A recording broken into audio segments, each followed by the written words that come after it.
stop before I get copyrighted. Hey everyone, welcome back to my channel, or if you're new here, hey it's Jay, welcome to my channel.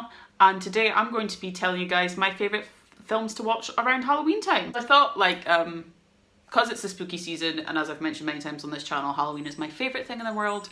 My living room is constantly Halloween themed. That I would let you guys know what films I kind of like to watch around this time. Like, some of them might be horrors, some of them are not. Some of them might not seem horror-y or Halloween-y guys to you, but they are to me. Like, this is like, when I think of Halloween, this is what I think of to watch. And I thought I'd do it next to my lovely table that has got various Halloween themed stuff on it. Got a nice candle on, and I thought I'd do this with a cup of tea. The mug I know is Harry Potter, it's not Halloween themed, but I don't have any Halloween-y themed cups that can hold hot liquid, but I thought this would count because it's a love potion. It's a potion witch, you know? And I saw these when I was shopping the other day and I haven't tried them. I thought I'd try one of these as well. The Mr. Kipling Fiendish Fancies, which is like the fondant fancies, which are the pink, like vanilla ones and chocolate. But there's orange ones and I haven't tried one before. So if you guys want to, grab a cake, grab a cup of tea, and let's just get started. I'm going to try one of these first. Woo! Very Halloween-y. And that's what it looks like. That's good. They're not going to be in like order of my favourites, they're just going to be like randomly, like when they come into my head. So when I naturally think of Halloween, the first film that comes to my head is Halloween. Like, if anyone doesn't know that, it's these movies around the 80s, which is my dad's favourite horror film, and I didn't think my dad liked horror movies because he's not a particularly a horror movie kind of guy. But when my sister told me, oh no, that's dad's favourite like horror / Halloween film, I went, is it? And she was like, yeah.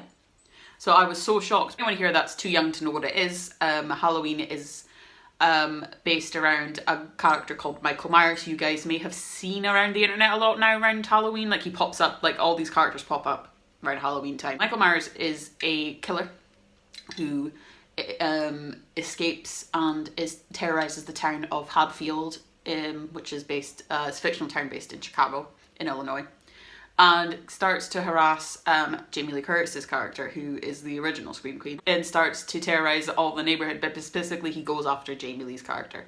And there's several movies in the franchise. As they go on, they get more ridiculous and more stupid. And then there's like a cut-off point, and then they bring back Jamie Lee Curtis's character after a while, and then they reinvent the whole thing.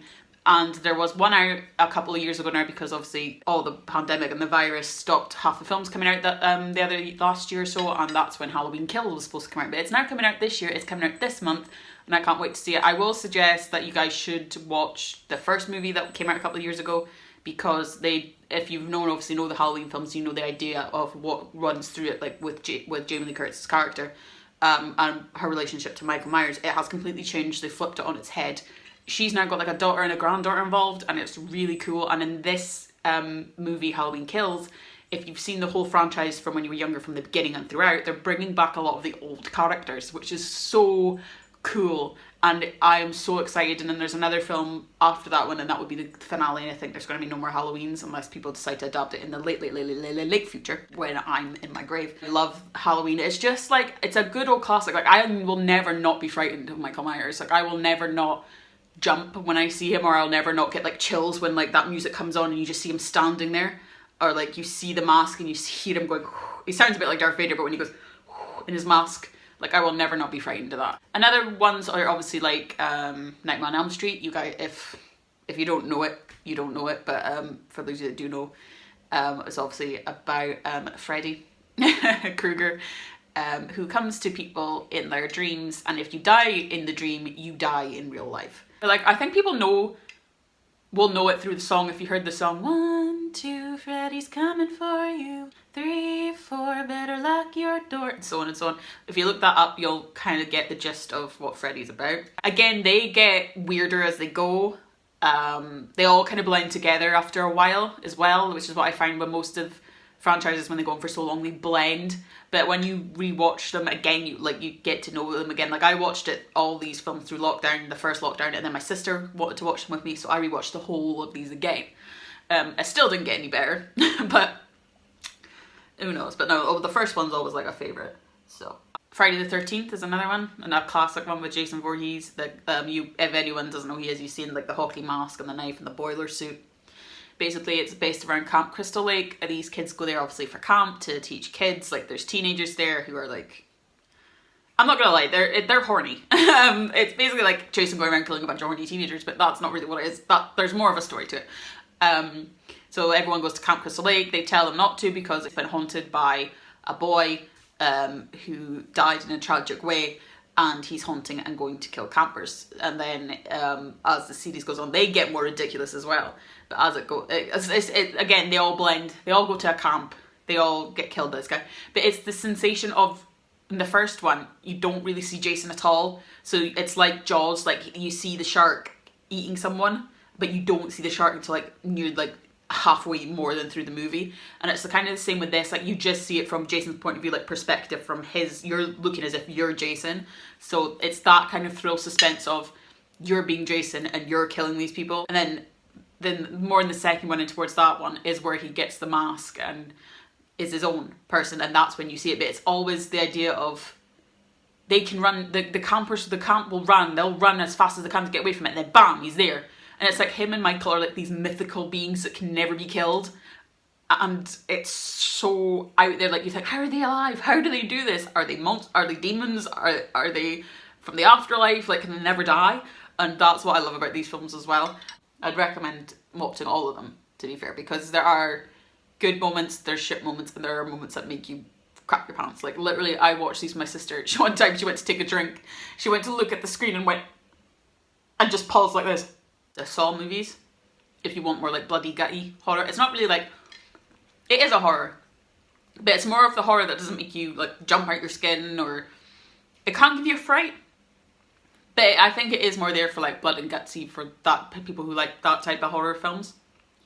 But I did like them, to be honest. Like, I started watching them when I was at uni with my friend Becca. We would order pizza and stuff and sit on our landing and watch Saw.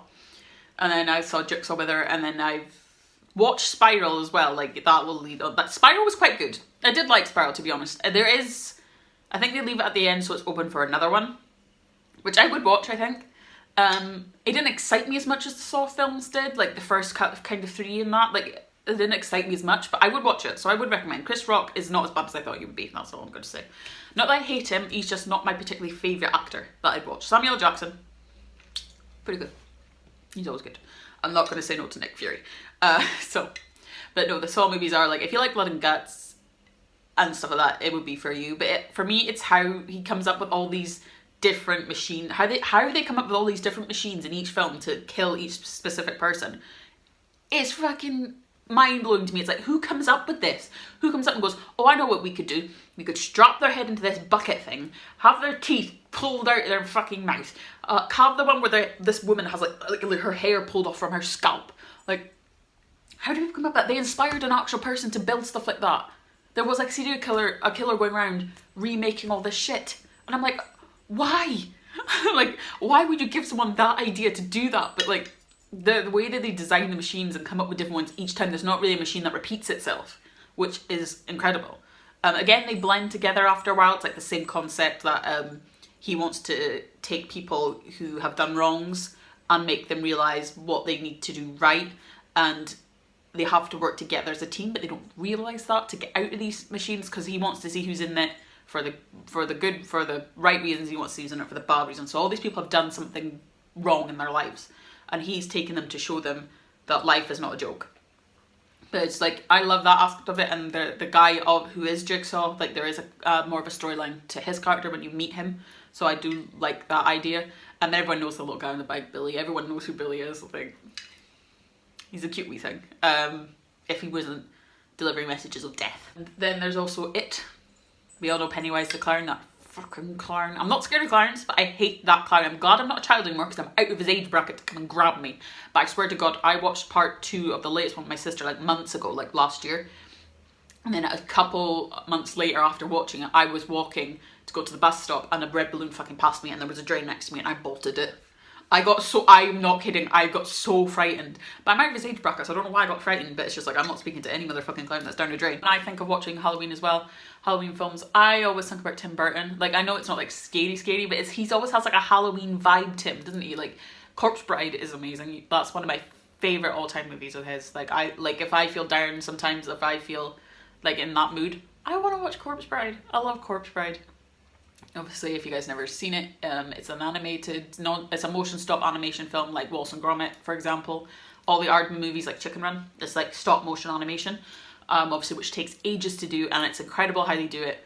That's what I love about Tim Burton as well. Like his stop motion animation, it's insane. So any of you that don't know the story of Corpse Bride is there's a guy called Victor, voiced by Johnny Depp, and he is going to be marrying a woman called Victoria, voiced by Emily Watson.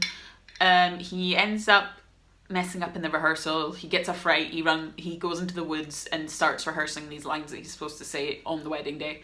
He says them all correctly, puts the ring on what he thinks is just a tree. Just a branch of a tree. He thinks it's just a branch of a tree that looks like a hand.